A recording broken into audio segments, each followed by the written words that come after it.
Eu gosto sempre de lembrar que aqui no meio, para quem está chegando hoje pela primeira vez ou para quem já nos conhece, a gente traz vozes de diferentes ângulos, a gente debate, a gente conversa, porque a gente acredita que democracia se constrói assim. E um jeito que a gente faz isso é trazendo contexto. Então, tem alguns espectadores aqui falando: ah, claro, nós estamos em 2025 e a culpa é do Bolsonaro ainda. Ah, claro, o Lula já está com 2 anos de governo e a culpa é do Bolsonaro.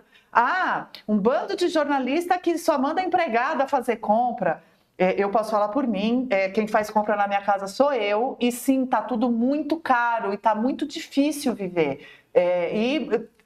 Fazendo conta, vendo o preço do café a R$ 30, e dói na alma, porque eu gosto de cafezinho coado, viu, Rafael?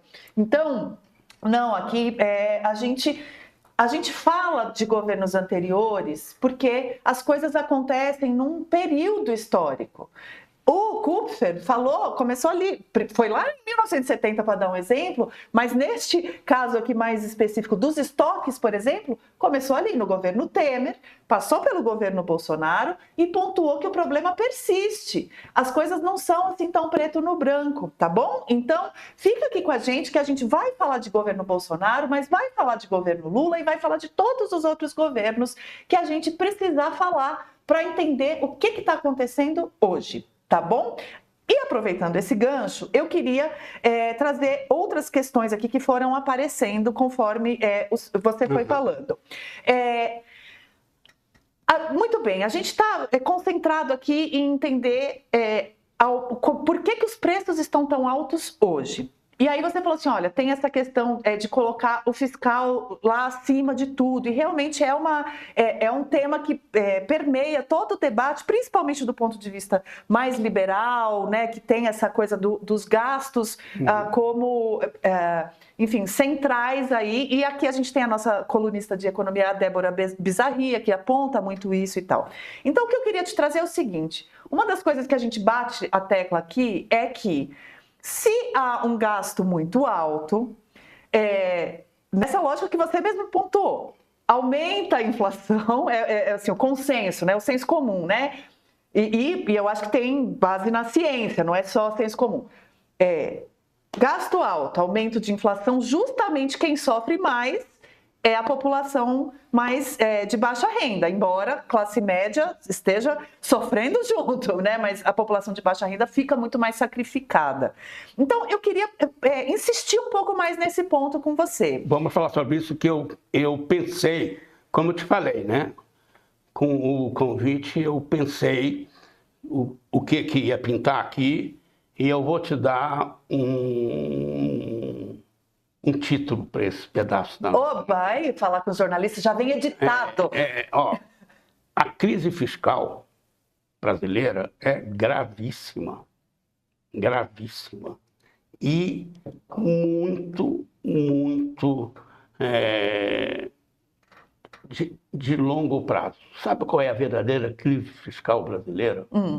É o sistema tributário brasileiro, Flávia, que taxa mais quem pode contribuir menos e taxa menos quem pode contribuir mais. O funcionamento político da sociedade brasileira levou a uma distorção, a uma hipertrofia do sistema tributário em favor dos mais ricos, em detrimento dos mais pobres. Porque é impressionante como esse sistema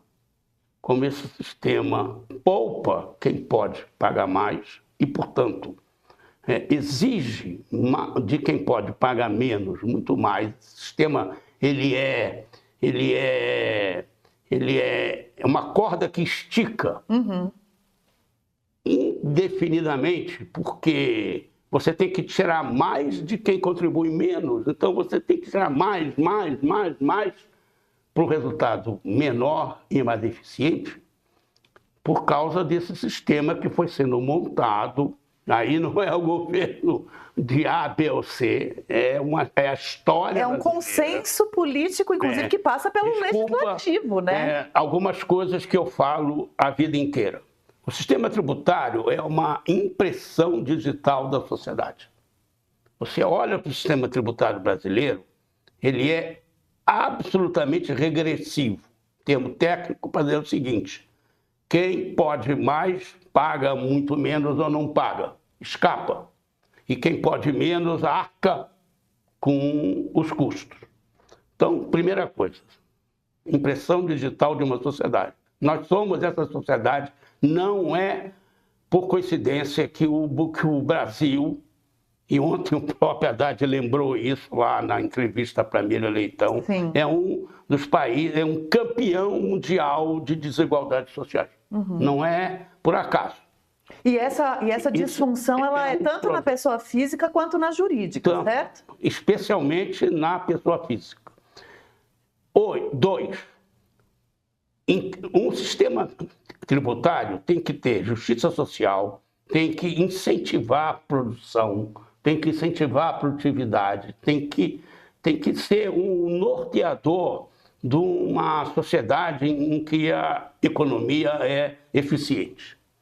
O nosso sistema, eu sempre brinco, se você reunir os maiores sábios tributários do mundo, enfiar os caras numa sala, Flávio, e disser o seguinte: meus amigos, vocês só saem daí quando produzirem o pior sistema tributário possível de ser imaginado, não ia dar o brasileiro.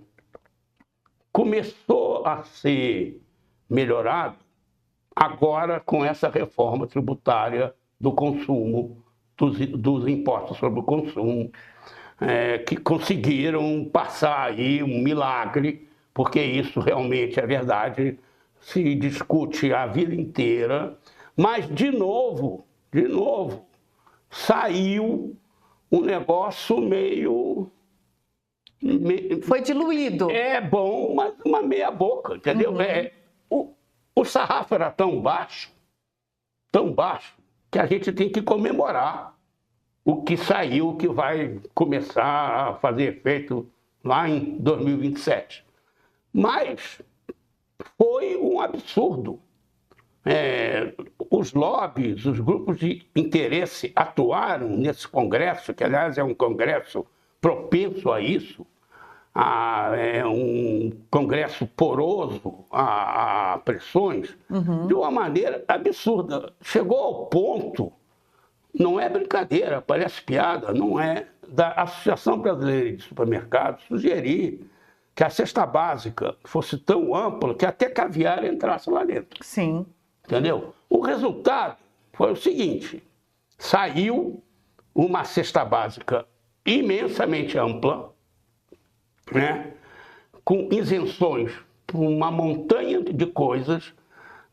A reforma isentou advogados, enfim, profissionais liberais. Olha, todo mundo que tinha alguma força política mordeu esse negócio um pouco. E agora os opositores dizem: vai ser a maior alíquota padrão de ICMS do mundo. Vai ser mesmo. Já era. Vai ser até menor do que já era, porque era calculado de um jeito que esconde o que acontece. Mas é o seguinte: o que é? Quanto mais isenta de um lado, o que sobra tem que ser mais taxado. Então, ontem lá o Haddad, coitado, falando, não, a alíquota média vai ser 22%, e pereré, porque a padrão, mas não é tudo, e mais, falando, porque a cesta básica foi ampliada e vai ter o cashback. Ali ele enrolou, doutor Rolando Lero. Por quê? Quanto mais tem isenção, menos cashback tem. É meio natural de se entender. Se as coisas são todas isentas, sim, não tem de onde que vai ser devolvido? Nada. Então, estou falando tudo isso para dizer o seguinte: a história de que quem mais sofre com a inflação é o pobre, é verdade. porque a inflação, quando ela atinge alimentos fortemente, é o pobre que vai ser mais afetado, e também porque o pobre ele não tem poupanças, ele não consegue defender as poupanças dele do aumento de preço, né? Mas, quando a fala vem desse jeito, em cima da ideia de que é preciso cortar gasto público, fazer uma austeridade fiscal na carne, como se diz, não estão dizendo, estão escondendo o seguinte: o pobre que não tem educação privada vai se ferrar mais. O pobre que não tem saúde privada vai se ferrar mais. O pobre que depende de transporte público e não tem carro vai se ferrar mais.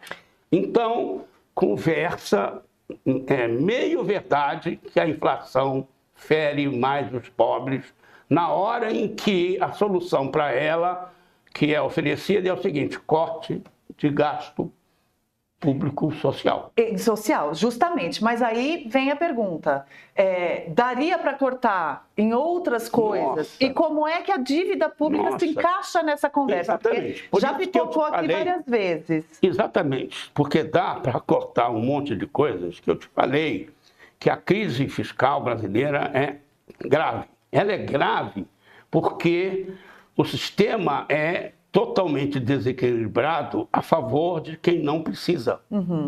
Né?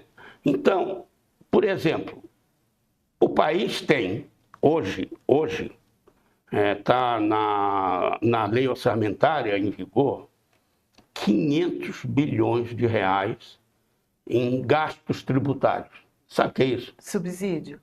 Não. Subsídios, isenções, desonerações, abatimentos, receita que o governo poderia amealhar e que ele abre mão. E quem que se beneficia Aí disso? que está. Tem gasto tributário que é importante. Por exemplo, preço mínimo, Bolsa Família, enfim, tem gastos desses, inclusive estímulos a setores que seria bom que eles produzissem mais e melhor, fazem sentido. Mas uma enorme quantidade dessas isenções não fazem sentido. Por exemplo? Né? Ou fizeram sentido em um momento e não fazem mais. A famosa desoneração da folha de pagamento do INSS das empresas que mais empregam é um exemplo ótimo do problema. As empresas que foram desoneradas do INSS para garantir emprego não são as que mais empregam. Algumas, nos últimos períodos, nos últimos tempos, são as que mais desempregam. E ninguém consegue tirar esse benefício que elas recebem. Agora vai gradualmente, não sei para onde. Aquele negócio, aquele benefício criado na pandemia para setor de eventos, turismo, coisa e tal, fazia muito sentido. Ele foi um dos mais atingidos, uma coisa inesperada, ninguém estava para isso. Faz muito sentido dar um apoio, como faz muito sentido dar um apoio à educação pública, é a mesma coisa, dar um apoio aos setores e às empresas desse setor da área de eventos. Mas o negócio não termina, continua. E a quantidade de gente, de empresas que se habilitaram para esse benefício sem nenhuma capacidade credencial, é impressionante. É a mesma coisa, volta e meia aparece gente que está ou no Bolsa Família, ou nos auxílios emergenciais, não sei o quê, que não deviam estar lá. Então, porque não tem fiscalização direito, não tem controle direito, não tem... Enfim, então a crise fiscal brasileira é uma crise fiscal da mordida que se faz na arrecadação pública por quem não deveria fazer, quem não tem direito, quem não precisa. Se você tirar, não vou dizer 500 bilhões dos gastos tributários, mas tirar 300 e aí vai cair até o presidente, né? Se você tirar isso, você reduz a famosa relação dívida pública-PIB e, sei lá, sai de 76% do PIB, vai para 70%. Só se você arrecadar o que deveria e que está beneficiando quem não deveria. Mas isso é tipo um santo graal, né? Porque para fazer isso precisa de um presidente e um ministro da Fazenda que não precisem aumentar sua popularidade. No sentido dos lobbies, não da população. Isso eu te garanto que é super popular. Isso, mas aí não consegue no Congresso. Você tem que ter um Congresso, isso, um judiciário e um executivo alinhados para essa direção. E empresários dispostos a abrir mão, né? Correção dessas injustiças absurdas